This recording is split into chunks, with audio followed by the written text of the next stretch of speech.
माझा ऐक सुहास, तू या सगळ्या गोष्टींकडे दुर्लक्ष कर. अजिबात विश्वास ठेवू नको या सगळ्यावर. कसं आहे ना, जेव्हा आपण एखाद्या व्यक्तीवर 100% विश्वास टाकतो ना, तेव्हाच त्या व्यक्तीशी असलेलं आपलं नातं घट्ट होत जातं. जोडीदाराच्या बाबतीत जर असे गैरसमज मनात घर करून राहिले ना, तर त्याचा त्रास होतो अरे, दोघांनाही. आणि एवढं करून नातं टिकवून जरी ठेवलं ना, तरी त्याचा पुढे जाऊन फक्त सहवास होतो, संसार होत नाही. बरोबर आहे तुझं. थँक्स मंजिरी. तुझ्या या बोलण्याने माझ्या मनातलं गैरसमजुतीचं मळप दूर झालं. नाही, आता मी या सगळ्या गोष्टींकडे दुर्लक्षच करत जाईन. डोंट वरी.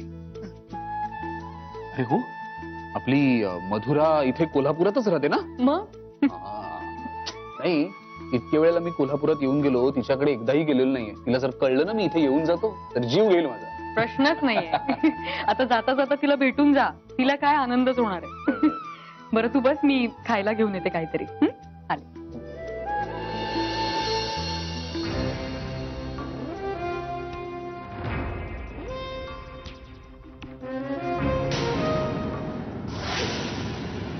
तुला पढवून पाठवलं होतं तशीच बोललीस ना, का माती खाल्लीस? अगदी तुम्ही सांगितल्याप्रमाणेच बोलले. मी मूळची नाशिकची, मी आता सध्याच कोल्हापुरात स्थायिक झाले आणि मी माझ्या बाबांसोबत राहते.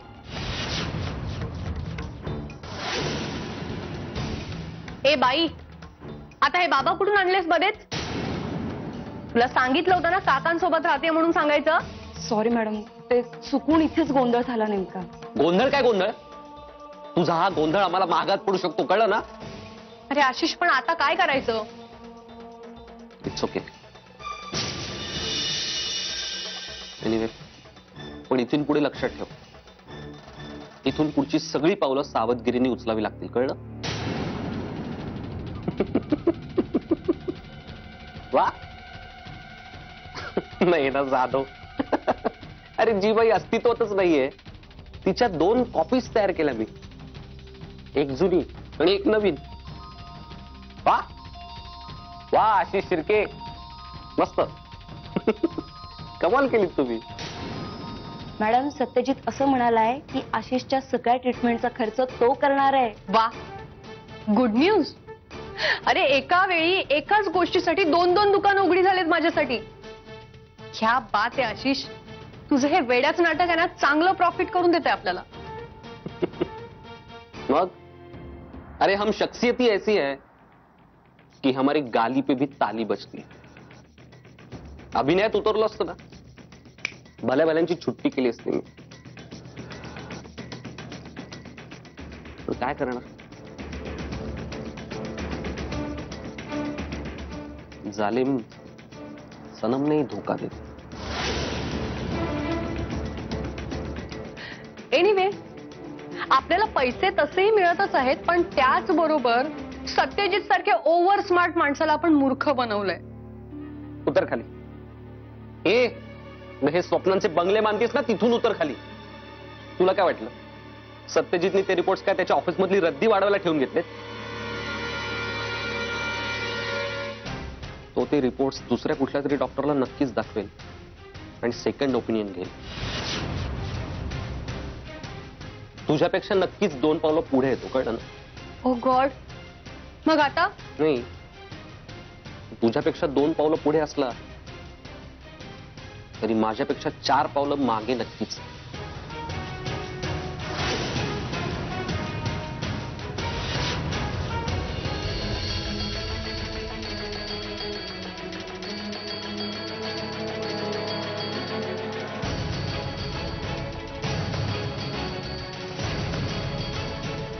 मिस्टर मुधोळकर, हे रिपोर्ट्स पाहता हे स्पष्टपणे दिसून येते, हे रिपोर्ट्स ज्या व्यक्तीचे आहेत ती व्यक्ती खरोखरच ॲक्यूट डिप्रेशनची पेशंट आहे.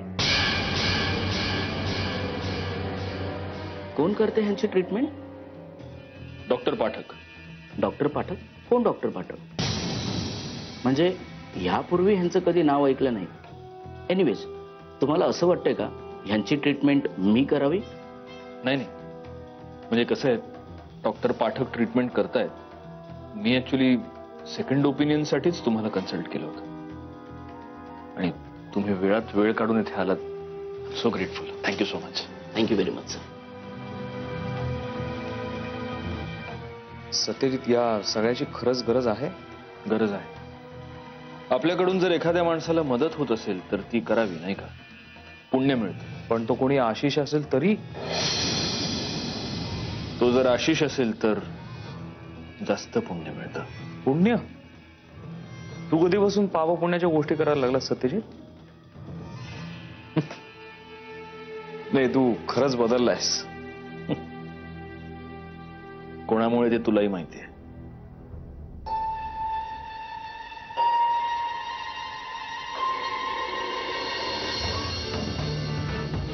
असं म्हणाले सुहासराव?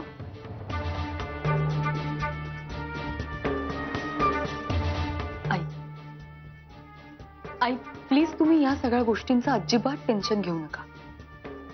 अहो मी बोललीये सुहासशी.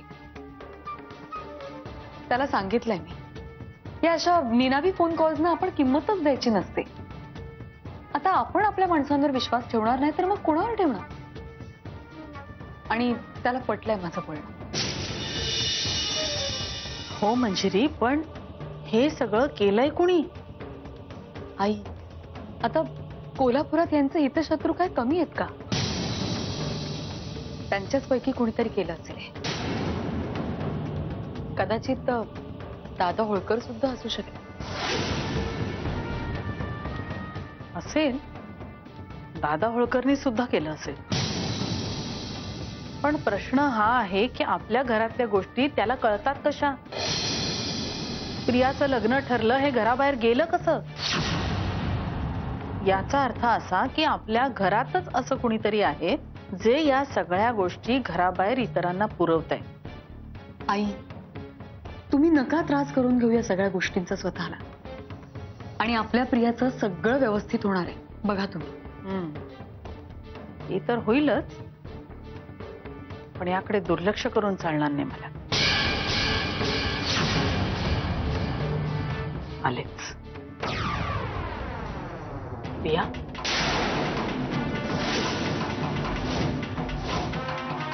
प्रिया, प्रिया, प्रिया, बघ तू या सगळ्या गोष्टी अजिबात मनाला लावून घेऊ नकोस. हा, मी बोलले ना सुहासशी. त्याला पटलं सुद्धा आहे माझं सगळं म्हणणं. पुरे झाला. तू किती वेळा मला खोटा दिलासा देत राहणार आणि मी किती वेळा मूर्खासारखी आस लावून बसणार. आता सगळं संपलंय आणि आता काहीही होऊ शकत नाही. प्रिया, असं काय बोलतेस प्रिया? प्लीज, मी तुला म्हणाले ना की मी बोलले सुहासशी आणि त्याला पटलंय अगं माझं म्हणणं. कोणाला फसवतेस तू? स्वतःला की मला? मंजिरी, तुला अजूनही असं वाटतंय की तुझ्या बोलण्याने तो कन्व्हिन्स होईल? मला नाही वाटत. एकदा नशिबावरनं विश्वास उडाला ना मंजिरी, तो कायमचा उडतो. आणि फुटकं आहे माझं नशीब, हे आता सिद्ध झालं. तू तरी त्याला किती ठिगळं लावून कसं जोडणार आहे? मी एक काम करते. मी यांच्या कानावर घालते ही गोष्ट. त्यांना घालू दे लक्ष या सगळ्यात. आता मलाही असं वाटायला लागलंय की हे कुणा बाहेरच्याच काम दिसतंय. मंजिरी प्लीज, काहीही झालं तरी ह्या प्रकरणाबद्दल तू सत्यजितला काहीही सांगणार नाहीये. अगं हे बघ, तो उगीच डोक्यात राग घालून घेईल आणि तो सगळा राग जाऊन दादावर काढेल. आता तुमच्या संसारात 4 सुखाचे दिवस येतात. तुम्हाला मूल होणार आहे. आणि आता प्लीज माझ्यामुळे क्लेश निर्माण व्हायला नकोय मला. मंजिरी प्लीज, हे बघ, माझी शपथ आहे तुला. ओके, ठीक आहे, मी नाही सांगणार यांना. बस तू आधी डोळे पुस बघू. प्लीज डोळे पुस आणि हसून दाखव मला. मी आहे ना तुझ्यासोबत. सगळं नीट होणार आहे. प्लीज मी बोलीन सुहासशी आणि त्याला जबरदस्ती कान धरून बोल्यावर उभं करीन. झालं समाधान?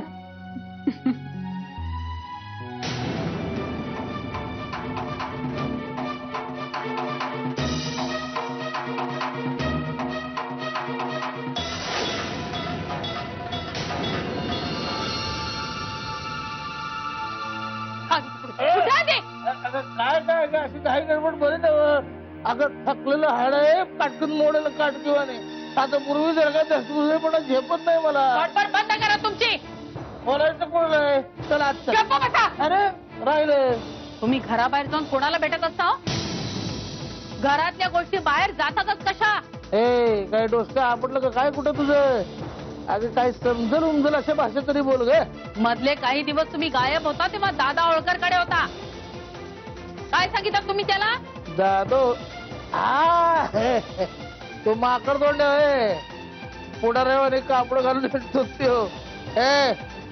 आणि मी नव्हतो गेलो त्याच्याकडे. त्यानंच बोललेलं होतं मला मानानं.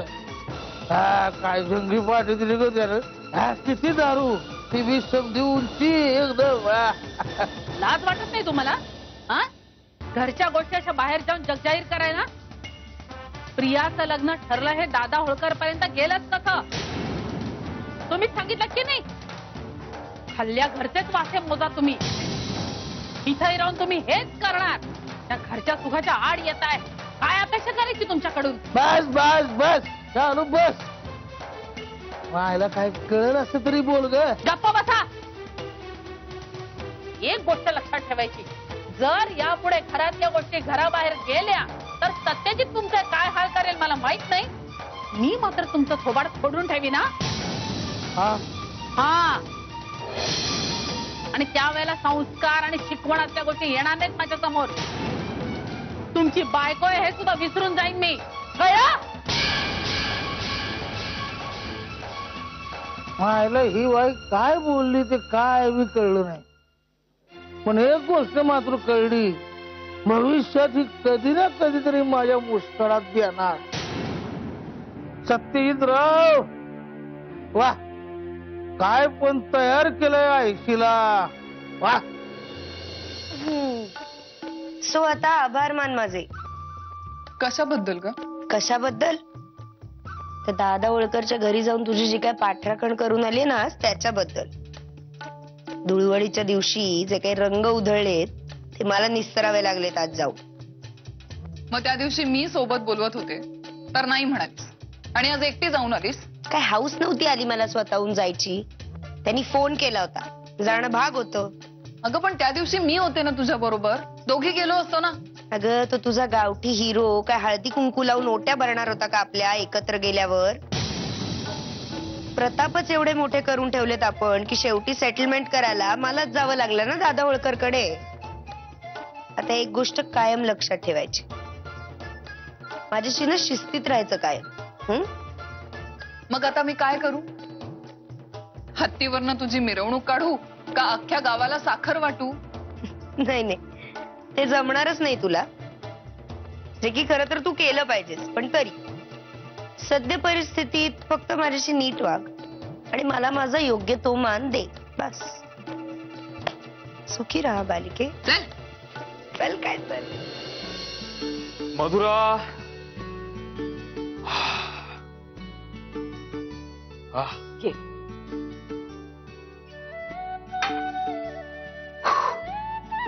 काय रे, आज एकदम खुश दिसतोस. गोष्टच तशी आनंदाची आहे. काय घडलं? प्याट टळतीये. अगं सत्यजित आणि मंजिरी वहिनींच्या संसारावरचं प्रिया नावाचं ग्रहण आता बाजूला होत आहे. सुहासने लग्नाला होकार दिलाय. सुहास? हो, खरं तर मंजिरी वहिनींमुळेच हे लग्न जुळतंय. आणि तुझ्या लांबच्या भावाचे देखील आभार मानले पाहिजेत. मी त्याला शुभेच्छा तर देणारच आहे, पण पर्सनली भेटून त्याला ऑल द बेस्ट देणार आहे.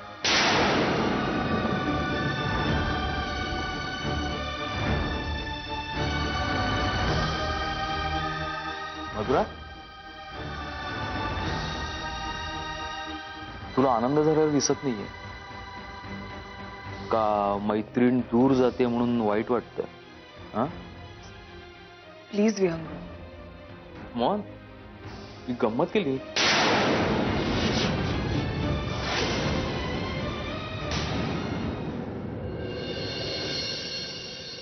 सुनबाई, दाखल्या सुनबाई, सुनबाई कुठे ओरडताय कशाला? काय झालं? काय आपल्या काय भ्या आहे काय कुणाचं? अरे माझं घर आहे माझं. हो तुमचं घर हे ओरडून ओरडून कशाला सांगायला पाहिजे अख्ख्या जगाला? माहिती आहे ना सगळ्यांना. मग काय झालंय? शांतपणे सांगा काय हवंय ते. सुनबाई, सकाळ धंडण घासा कोरडा आहे का मला? त्या नरड्यात 2 घुट होत की. 2 घोट चहा आणू? त्या त्या वक्ताला माझ्या बाण तरी चहा घेतला होता का कधी? ते थोरल्या सुनबाईवानी येड्यागत बोलू नकोस. चहा नाही यायच नव्हे, चहा नाही परमान वाघ. जा 2 घोट घेऊन ये. जा जा. इथे बसून पिणार आहात का? हा नाही ना? आउट हाऊस मध्ये जाऊन बसा, मी तिथे व्यवस्था करते तुमची. चालेल.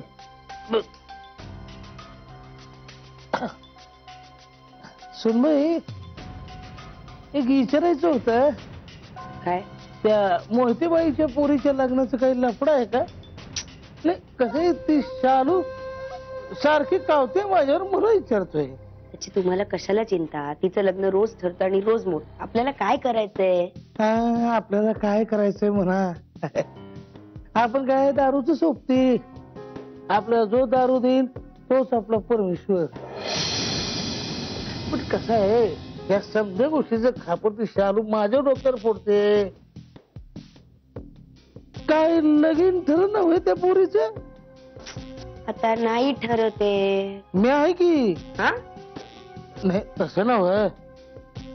काय किती बी झालं तरी ती मोहितीबाईची पोर माझ्या पोरीवानी. म्हणजे मी बघेन की एखाद्या पोरगा तिच्यासाठी तरणाबाण आमच्यासारख्या मोठ्या घराण्याचा एकदम मस्त. हो सासरे बुवा, दारू प्यायची आहे ना?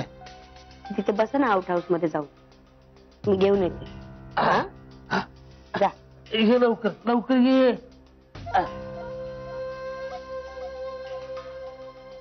खानदानी म्हण, खायला नाही दाना मला बाजीराव म्हण. मगाशी मी काही बोलले नाही विहंग, पण खरं सांगू, सुहासचं प्रियाशी लग्न ठरतंय हेच मला मुळात मान्य नाही. मधुरा, सत्यजित आणि मंजिरी वहिनींच्या आयुष्यातून ती निघून जाते हा विचार कर ना.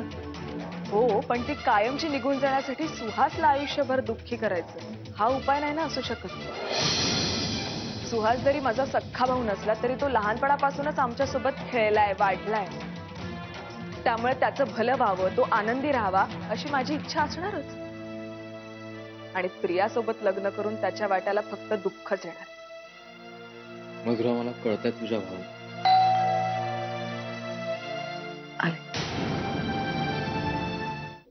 वेलकम. येस, तू कशी आहेस? मस्त मजेत. तू कसा आहे? उत्तम. ओळख करून देतेस ना? विहंग हा सुहास. सुहास विहंग. हॅलो भाऊजी. हेच ना ते तुला पळवून घेऊन गेले ते? काय भाऊजी, हिंदी फिल्म सारखं लग्न केलं तुम्ही. आम्हाला कोणाला बोलवलं सुद्धा नाही. हो, जसं काय तू मोठा येणारच होतास ना US वरून इथे. तू बोलवलंस का? बर बस. आणि आता आलायस ना तर जेवूनच जा. हे मधुरा, जेवणाचं नको. काय आहे ना, माझा आधीच मित्रांबरोबर प्लॅन ठरलाय. हा, तेव्हा जेवणाचं राहू दे. अरे असं कसं? एक तर तू पहिल्यांदा आमच्याकडे आलायस आणि आता जेवल्याशिवाय तुला कसं पाठवणार आम्ही? अगं मी येईन ना परत. 100% खास जेवणासाठी परत येईन. हा, पण आता ना. बाय द वे, मी आत्ता कशासाठी आलोय माहितीये का? लाईक सॉलिड सरप्राईज द्यायचंय मला. मला माहितीये तुझं सरप्राईज. त्या म्हणजे मंजिरीने तुला आधीच सांगून टाकलं. नाही, दीने नाही, विहंगानेच सांगितलं. काय म्हण, कसं काय वाटलं माझं सरप्राईज? तुझ्या सरप्राईज बद्दल मी काही न बोललेलंच बरं. विहंग प्लीज. काय झालं मधुरा? असं का बोलतेस? तुला काही ऑब्जेक्शन आहे का? ऑब्जेक्शन? माझं ऐकशील तर तू प्रियाशी लग्न करू नकोस.